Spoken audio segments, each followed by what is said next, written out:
Hey everyone, this is Andrew, and in this video I'm going to show you how to play that tapping riff that you just heard.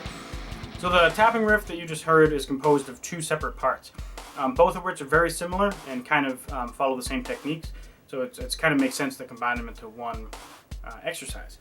So the whole pattern kind of revolves around having these chords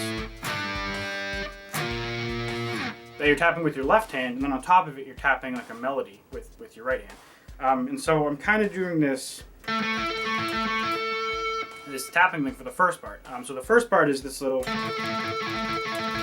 the second part I actually break that from being an octave into a melody. And so I'll show you the basic kind of left hand pattern first. So what I'm doing is I'm just doing in between all the notes. And so the way that I actually fret it is I'm using my index finger to kind of mute all the strings, so I don't have to worry about any ringing. So if I do it like this, I'm not getting any ringing now, but you know, every so often you might nudge the wrong string, then it'll ring out. If you do it like this, play it with these two fingers, then you're not going to have that problem because you're muting it with this, with your index finger. So what I'm doing is, so what you're doing is you're doing tap, right hand, and then tap, tap with your left hand. So the left hand pattern is a power chord on the 7th fret of the D string to the 9th fret of the G string. So 7th fret D string, 9th fret G string. And the note I'm tapping here is the 12th fret of the A string. So I'm doing tap, 12th fret A string, left hand tap, 7th fret D string, then left hand tap, 9th fret G string. So, and that gets cycled. And then so the next pattern is that I move that down 2 frets to the 5th and the 7th fret. So, and then I go up to the 8th fret D string and the 10th fret G string. So it's a pretty little chord, right? So that's kind of the first way that you should practice it, doing the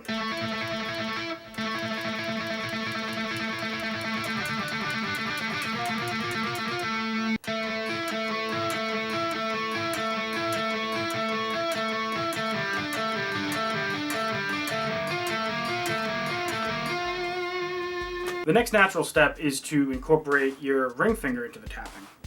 So what you're doing is you're tapping an octave. So before you were tapping the 12th fret of the A string and that was it.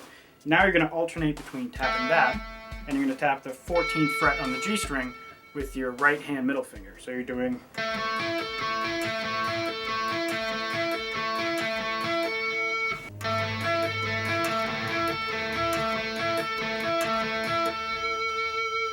and from that point all you do is you cycle the same pattern you did before with just the 12th fret through the 3 chords. So that would be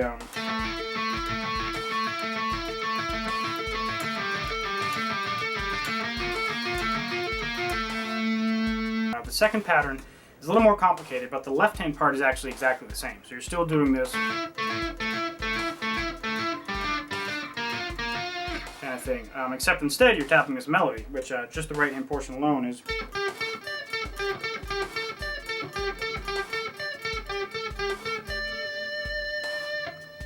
And just to kind of give you the frets of that, it's the 14th fret on the G string, the 12th fret on the G string, back to the 14th fret on the G string, and then with your ring finger, you're tapping, the 15th fret of the B string. So you're going, and that's times 1. So 14, 12, 14, 15 on the B with the ring, 14G, 12G, and then cycles. Right? And the reason why it sounds so blank right now is because there's no left hand portion. When you fill in the blanks with your left hand, you get this.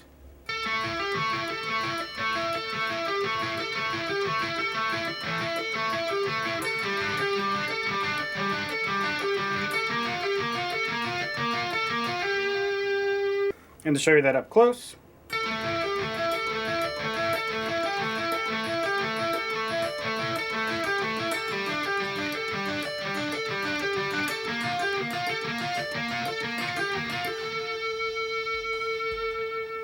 So you can practice that as two separate exercises, or if you want, you can string them into one. And the only trick to that is that when you transition between the two parts, you have to do a little bit of clever hand maneuvering to make sure that your right hand and your left hand are landing in the same spot. So what happens is the last part of the first riff, you're on the 8th fret bass left hand, and you're tapping these octaves.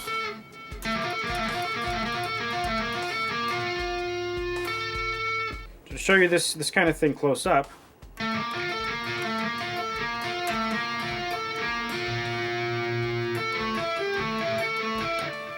because before what you were doing is you were landing on this fret with your ring finger.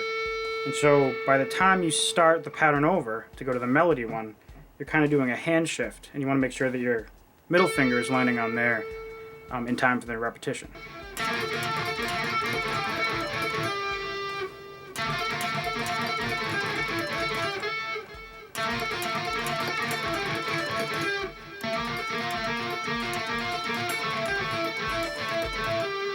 Alright, so that's it for this exercise. The way we recommend you practice this is you go to Metronome, go to metronomeonline.com, or any metronome that you have. You can get an app on your phone, or you can find any other website that'll do it. We'll put a link down in the description that you can actually use. It's a free one that you can actually make an account for to track your progress. And the reason why you want to track your progress is because if you don't really set a goal and you don't track how you're doing, you're not going to get the most out of your practice sessions, because you're going to see every day how much you get better. That's going to motivate you to continually get better. And that way you can set a goal, like a discrete, measurable goal that you can make sure that you hit. Yeah, so if you enjoyed this video, please leave us a like, subscribe for more. If you want to get our videos directly emailed to you and get a notification, click the little notification symbol right next to the subscribe button, it's a little bell. If you do that, every time we post a video, you'll be updated, so that way you stay tuned. Okay, thank you very much for watching. I'll see you later.